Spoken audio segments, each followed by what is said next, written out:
हम जैसे हम घर छोड़े थे ना, एक बात पर घर छोड़े थे, एक बात पर घर छोड़े थे, वही घूम रहा था 3 साल तक घूमने लगा, 2 साल तक घूमने लगा।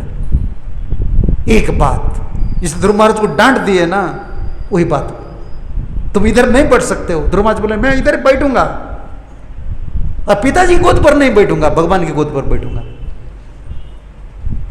चाहे भगवान की गोद पर बैठूंगा, नहीं तो भगवान के आसन पर बैठूंगा। भगवान जो आसन देंगे, तुम्हारे पति का आसन पर मैं नहीं बैठूंगा।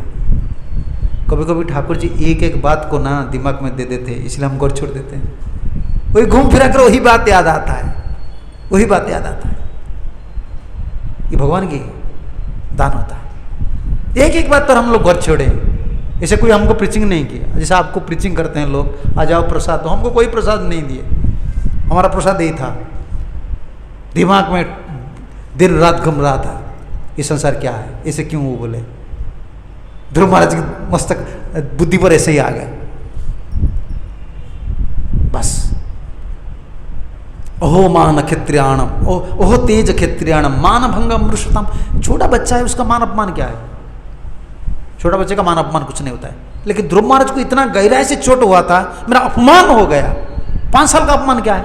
5 साल का लड़का, इसका अपमान क्या है? यही भगवान की कृपा थी, ठाकुर जी उनको रुक दिया इधर। ये तुम्हारा भीतर में गहराई होकर रहना चाहिए, समझ रहे हो ना। अगर वो शांत हो जाएगा तो वो भगवत प्राप्ति का लालसा उनका मन में आएगा? कभी नहीं आएगा।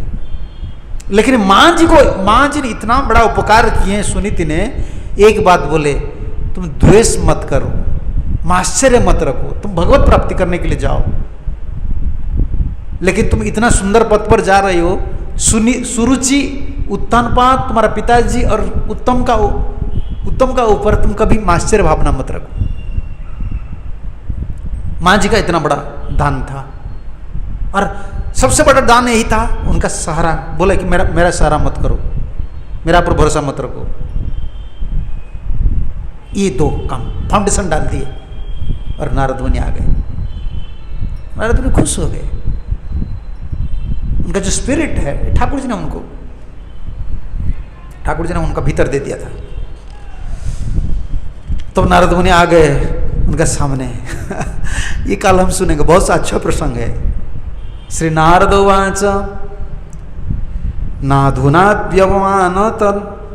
नाधुना अपमानते सन्मान बापि पुत्र का लक्ष्याम कुमारस्य सक्तस्य क्रीडनादिषु। देखो सुनीति, सुरुचि, उत्तानपाद कभी नहीं बोला मेरा लड़का है। तातो बोला है? नहीं बोला। साधु बोला पुत्र का। कौन बोल रहे हैं? शिष्य पुत्र होता है ना अधुना अवमानम सम्मान वावि पुत्र का, मेरा लड़का। अभी मान अपमान का टाइम नहीं है तुम्हारा, तुम छोटा बच्चा। अरे सही बात, देखो ये जो बोल रहे हैं ना, ये हमारे लिए, ध्रुव महाराज के लिए नहीं। ध्रुव महाराज तो डिटरमिंड हो गया कि मुझे भगवान के पास जाना है। लेकिन वो जितना प्रीचिंग काल हम सुनेंगे ना, नारद मुनि का जो टीचिंग्स है, 4-5 श्लोक है ना, हमारे लिए बहुत महत्वपूर्ण है। जो मान अपमान के पीछे में पड़ते हैं ना, उनका भजन नहीं होता। मेरा सम्मान हो गया, मुझे वो डिवोटी ऐसा बोल दिया, मुझे कोई सम्मान नहीं दे रहे हैं, समझ रहे हैं ना। संसार में ब्राह्मण का क्या गुण है? ब्राह्मण किसको बोलते हैं? जिसको अपमान अमृत, ये मनु महाराज मनु संहिता में बोल रहे हैं, अपमान जिसको अमृत जैसा लगता है वो ब्राह्मण है, और सम्मान जिसको विष जैसा लगता है वो ब्राह्मण है। कितना ब्राह्मण मिलेंगे कल युग में, समझ रहे हो ना।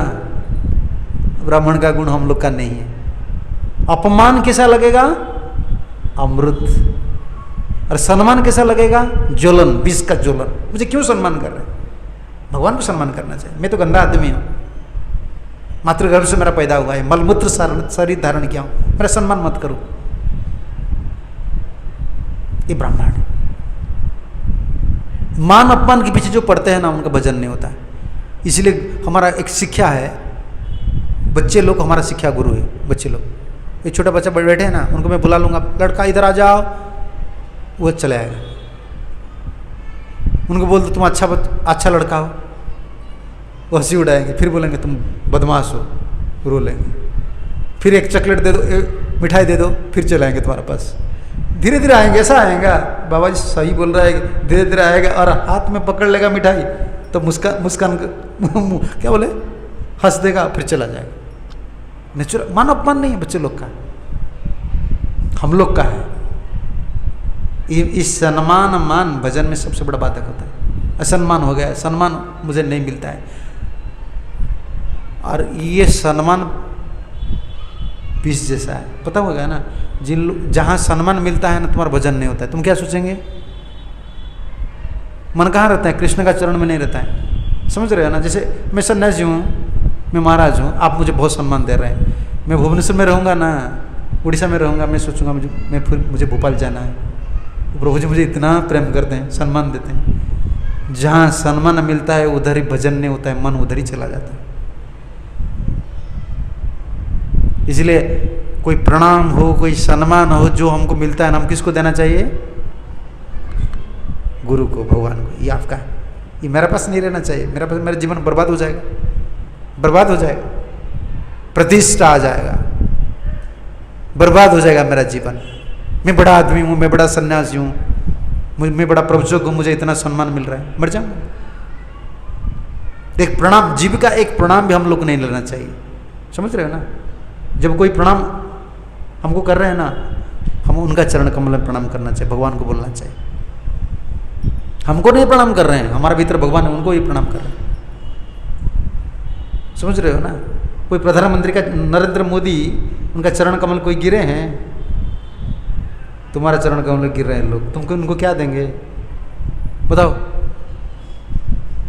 प्रधानमंत्री को कोई प्रणाम करता है ना, ऐसा करते हैं, लेकिन हम वैष्णव लोग का चरण कमल में गिर जाते हैं लोग, हमको उनको क्या देंगे, हमको भी सोचे हैं, लेकिन मन दुख होता है, वो मुझे प्रणाम नहीं करें।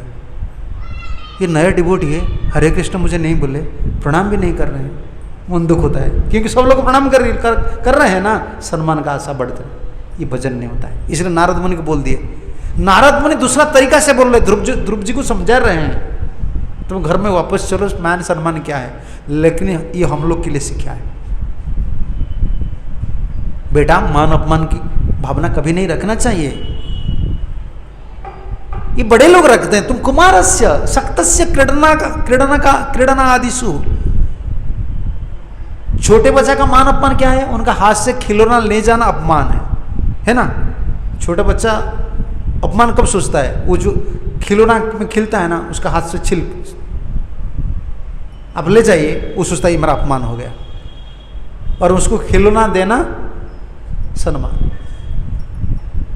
छोटा बच्चा क्या है, क्रीडनक, देखो भागता है, दौड़ता है, उन लोग का ही। तुम वही आज छोटा बच्चा हो, तुम्हारा अपमान क्या है, मान जी है ना, बोल दिए, गुरुजन है, बोल दिए। ये भीतर नहीं रखना चाहिए। असम्मान में तुम्हारा शरीर दुबला पतला नहीं होता है, बैंक बैलेंस में कुछ लस नहीं होता है। आत्मा का क्या होता है, ना तो शरीर कुछ होता है, ना आत्मा का कुछ होता है। कोई हमको डांट दिए, शरीर दुबला हो गया, पतला हो गया, बुखार आ गया, शरीर का कुछ खेती नहीं होता है, और आत्मा का कुछ, ये मन पकड़ लेता है, मेरा असम्मान हो गया, मुझे ऐसा बोल दिया। असम्मान में मन सोचता है मैं बड़ा आदमी हूं। और ध्रुव महाराज यही समझा रहे हैं, तुम छोटा बच्चा हो, इसका पर इतना ध्यान नहीं देना चाहिए। ये साम नीति है, साम नीति। पहले साम नीति प्रयोग किए, 2 श्लोक में साम नीति प्रयोग कर रहे हैं, समझा रहे हैं। तुम चलो वापस चलो, तुम्हारा बाबा भी मेरा चेला है, तुम भी मेरा चेला हो। गुरु जो बोलता है चेला उसको मानता है। तुम्हारा बाप को आज मैं बोल दूंगा, काल से उत्तम को कभी गोद में नहीं लेंगे, तुमको ही गोद में बैठाएंगे। उनका बोलने का मतलब यही, चलो। लेकिन क्या करे, ध्रुव महाराज का संकल्प शक्ति इतना था, नारद मुनि खुद फंस गए।